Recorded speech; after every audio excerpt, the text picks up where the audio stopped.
Shivraj cabinet की बैठक संपन्न हुई, जिसमें महत्वपूर्ण सिंचाई परियोजना को कैबिनेट की मंजूरी मिली। वहीं यहाँ पे न्यूज के साथ एक्सक्लूसिव बातचीत में जल संसाधन मंत्री तुलसी सिलावट ने इस परियोजना से जुड़ी महत्वपूर्ण जानकारियां साझा की है। देखिए यह खास बातचीत। साल 2025 तक मध्य प्रदेश में 65 लाख हेक्टेयर सिंचाई होगी और इसका लक्ष्य सरकार ने तय कर लिया है। आज मध्य प्रदेश कैबिनेट में आज सिंचाई परियोजनाओं को भी मंजूरी दी गई है। मेरे साथ मौजूद है मध्य प्रदेश शासन में जल संसाधन मंत्री श्री तुलसीराम सिलावट जी। सर, आज सिंचाई परियोजनाओं को लेकर आज शिवराज कैबिनेट ने मंजूरी दी है। सर, कौन सी सिंचाई परियोजना है? ये रीवा जिलों की सेमरिया तहसील की योजना है। 158 करोड़ की और 6 लाख रुपए की है। और ये एक सिंचाई के क्षेत्र में एक नई वो होगी भूमि, और इसमें लगभग सिंचाई होगी 9000 हेक्टेयर में। इसी के प्रकार से उज्जैन जिले में महिदपुर की समाकोटा योजना भी लगभग 188 करोड़ और 56 लाख की यह भी मंजूर हुई है। इसमें भी सिंचाई लगभग 15 ग्रामों में 6000 हेक्टेयर में सिंचाई की जाएगी। मैं रीवा जिला के किसानों की ओर से और उज्जैन के किसानों की ओर से सम्माननीय मुख्यमंत्री को धन्यवाद देता हूं, आभार व्यक्त करता हूं। आप जानते हैं, जो एक किसान का बेटा मुख्यमंत्री हो और उनका सोच, उनका विचार, उनका चिंतन कृषि को लाभ का धंधा बनाना हो। आपको पता होगा कि जब 2003 में जब सरकार दूसरों की थी, दूसरी विचारधारा की थी, तो मात्र सिंचाई का रकबा 6 या 7 लाख हेक्टेयर में हुआ करता था। मध्य प्रदेश के ओजस्वी मुख्यमंत्री किसान के बेटे शिवराज जी भारतीय जनता पार्टी की सरकार में आज वर्तमान में लगभग हम 43 लाख हेक्टेयर में सिंचाई कर रहे हैं। और भविष्य का संकल्प है हमारे मुख्यमंत्री किसान के बेटे शिवराज जी का, भारतीय जनता पार्टी की सरकार का, लगभग 65 लाख हेक्टेयर में हम सिंचाई का रकबा करेंगे। और इससे एक बड़ी, आप जानते हैं, एक 2005 का एक संकल्प राष्ट्र के गौरव देश के पूर्व प्रधानमंत्री अटल जी का था, नदियों को आपस में जोड़ने का। एक राष्ट्रीय परियोजना थी। उस सपनों को साकार कर राष्ट्रीय परियोजना का जो बुनियाद रखी थी हमारे देश के गौरव, देश के प्रधानमंत्री नरेंद्र मोदी जी और मध्य प्रदेश के लोकप्रिय मुख्यमंत्री शिवराज जी के प्रयास से उसको हमें स्वीकृति मिली। 44,605 करोड़ की योजना है। और जिस दिन ये योजना कार्य में परिणित होगी तो बुंदेलखंड की तस्वीर और तकदीर बदलेगी। लगभग 8,11,000 हेक्टेयर में सिंचाई होगी और पीने का पानी उत्तर प्रदेश और मध्य प्रदेश 62 लाख लोगों को शुद्ध जल पीने का देंगे। और लगभग 43 लाख लोगों को हम बुंदेलखंड में पीने का पानी देंगे। और बिजली 103 मेगावाट उपलब्ध होगी। व्यापार आएगा, पर्यटन आएगा, पलायन रुकेगा। और जो बूंद बूंद के लिए बुंदेलखंड अभाव महसूस करता था, इस राष्ट्रीय परियोजना के बाद बुंदेलखंड का एक नया स्वरूप, एक विकास और प्रगति में नींव का पत्थर केन बेतवा साबित होगा। सर, आज एक और किसानों से रिलेटेड एक और सरकार ने फैसला लिया। खरीफ फसल का जो लोन चुकाने की लास्ट डेट थी उसको भी सरकार ने बढ़ाई है। सर, मैं वाकई में मध्य प्रदेश के ओजस्वी मुख्यमंत्री शिवराज जी को, एक किसान के बेटे को धन्यवाद देता हूँ कि जो ऋण की अवधि थी वो 31 मार्च तक थी। पूरे मध्य प्रदेश में किसानों की समस्याओं को देखते हुए, किसानी को कष्ट को देखते हुए, किसानी की परेशानी को दूर करते हुए मध्य प्रदेश के ओजस्वी मुख्यमंत्री शिवराज जी ने ये ऋण की समय अवधि 15 अप्रैल तक कर दी है। मैं पूरे मध्य प्रदेश के किसान अन्नदाताओं की ओर से मध्य प्रदेश के मुख्यमंत्री का आभार और धन्यवाद देता हूं। सर, मेरा राजनीतिक सवाल है, आज कांग्रेस ने महंगाई मुक्त अभियान शुरू करा है। मुक्त प्रदेश देश महंगाई को लेकर एक बड़ा अभियान कांग्रेस शुरू कर रही है, कह रही है जनमानस से जुड़ा है, सरकार को फिक्र नहीं है। आप जानते हैं, कांग्रेस इसके अलावा कुछ बचा नहीं है। विकास की बात नहीं करती, प्रगति की बात नहीं करती, उन्नति की बात नहीं करती, युवाओं की बात नहीं करती, बेटी की बात नहीं करती, किसानों की बात नहीं करती, हमारे दलित की बात नहीं करती, आदिवासी की बात नहीं करती, गरीब की बात नहीं करती और कोविड की बात नहीं करती। कोई काम है नहीं उनको। एक मध्य प्रदेश की जनता को छल और भ्रम फैलाने का एक प्रयास है उनका।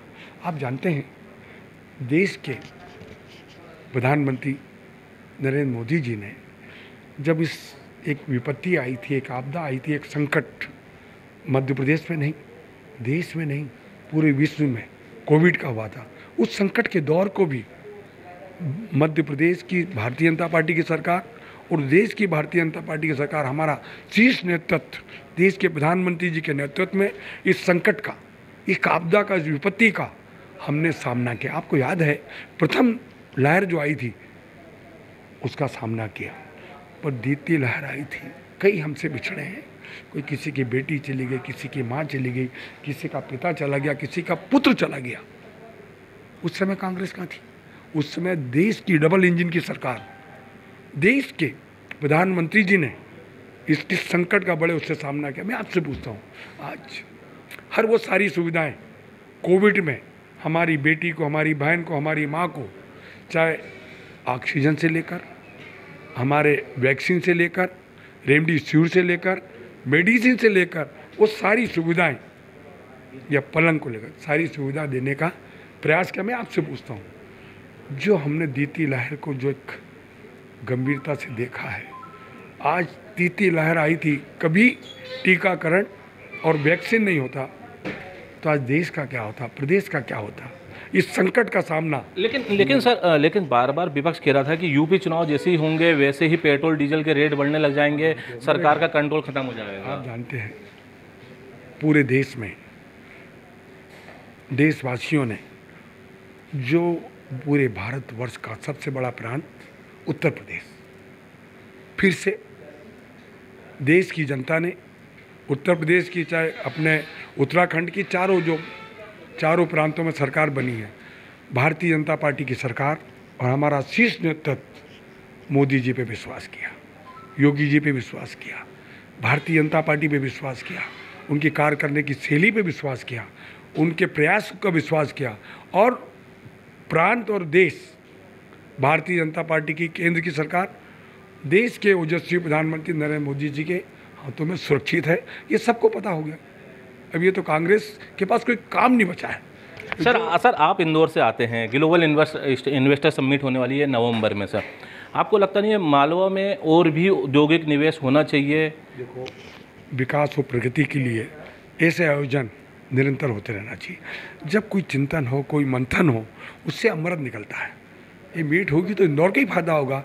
और आपने एक गंभीर बात बोली, मालवा को भी इसमें जोड़ने का प्रयास करें। सर पचमढ़ी में जो चिंतन मंथन हुआ था सर, उसका क्या निष्कर्ष नजर आया? आप जानते हैं कि पचमढ़ी में एक अद्भुत बैठक हुई, चिंतन बैठक हुई, उसमें भी कांग्रेस ने टिप्पणी की थी। आपको याद है कि नहीं? स्मरण है कि नहीं? चिंतन बैठक में मध्य प्रदेश के विकास का, प्रगति का, उन्नति का एक ढांचा तैयार किया गया। एक मैं उदाहरण देता हूं, जिस प्रकार से लाडली लक्ष्मी योजना नए स्वरूप के रूप में, क्योंकि 39 लाख परिवार इस लाडली लक्ष्मी योजना से जुड़ा है, उसका सेकंड पार्ट आने वाला है। इसी के साथ मुख्यमंत्री कन्या विवाह योजना, उस पर चिंतन हुआ, किस प्रकार से बेटियों का सम्मान बढ़े, क्योंकि इन्होंने 51,000 की घोषणा की थी, अमल नहीं किया। मैं वाकई में मध्य प्रदेश के ओजस्वी और उस बेटी के मामा को, मुख्यमंत्री शिवराज जी को धन्यवाद देता हूँ।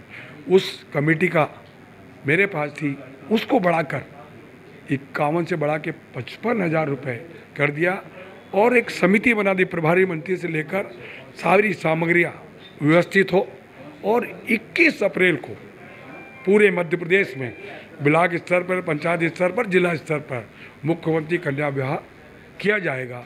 इसी के साथ आपको मालूम है स्वास्थ्य, याद है कि नहीं, नवाचार, नया प्रयास, नई कोशिश, नया प्रयत्न हम कर रहे हैं।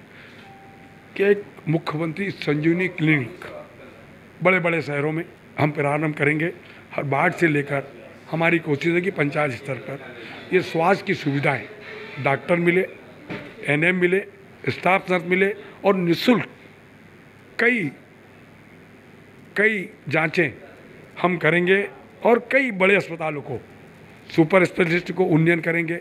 जैसे महाराजा यशवंतराव भोपाल में, हमीदिया 1250 भोपाल का, पीसी सिटी ग्वालियर जबलपुर, ये जिला अस्पताल सिविल अस्पताल को भी उन्नयन करने का हम प्रयास करेंगे। इसी प्रकार से आपको याद है इस संकट के दौर में भी जो देश के प्रधानमंत्री जी, मध्य प्रदेश के मुख्यमंत्री शिवराज जी ने, जो समाज का अंतिम व्यक्ति है, जो समाज का दलित है, शोषित है, इस संकट में उसको निःशुल्क अनाज दिया कि नहीं। और अब हम एक व्यक्ति को, अन्नपूर्णा दोनों योजनाओं मिलाकर एक व्यक्ति को 10 किलो का अनाज, 10 किलो 1 रुपये किलो दे रहे हैं।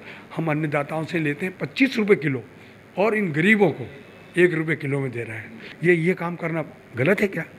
ये समाज के उस वर्ग को बराबर लाने की कोशिश कर रहे हैं। ये कोई कर सकता था मध्य प्रदेश में, ये भारतीय जनता पार्टी की ही सरकार कर सकती है। ये कहाँ का चिंतन है? पचमढ़ी का। और मैं फिर कह रहा हूँ, हर बिंदु पर किसान को लेकर, बेटी से लेकर, युवाओं से लेकर, उद्योग से लेकर, खेल से लेकर, संस्कृति से लेकर, आस्था से लेकर फिर से तीर्थ यात्रा प्रारंभ कर रहे हैं, युवाओं की बात कर रहे हैं, समग्र किसानों की बात कर रहे हैं। हर वो मुद्दे पर जो समग्र विकास मध्य प्रदेश का कैसा हो, इसको बहुत गंभीरता से मुख्यमंत्री की अध्यक्षता में इस पर विचार हुआ। बहुत बहुत धन्यवाद। हमारे साथ बातचीत के लिए मौजूद थे जल संसाधन मंत्री श्री तुलसीराम सिलावट जी। आपने सुना कि जिस तरह से उन्होंने बताया है कि प्रदेश की जो पचमढ़ी में जिस प्रकार से मंथन हुआ था, उससे जो अमृत निकला है, उस अमृत से जो समाज के अंतिम पंक्ति तक उसका लाभ पहुँचेगा और उसको निश्चित तौर से विकास में प्रगति होगी। भोपाल से वीडियो जर्नलिस्ट सुशील यादव के साथ Rakesh Sharma, MP news TV Bhopal.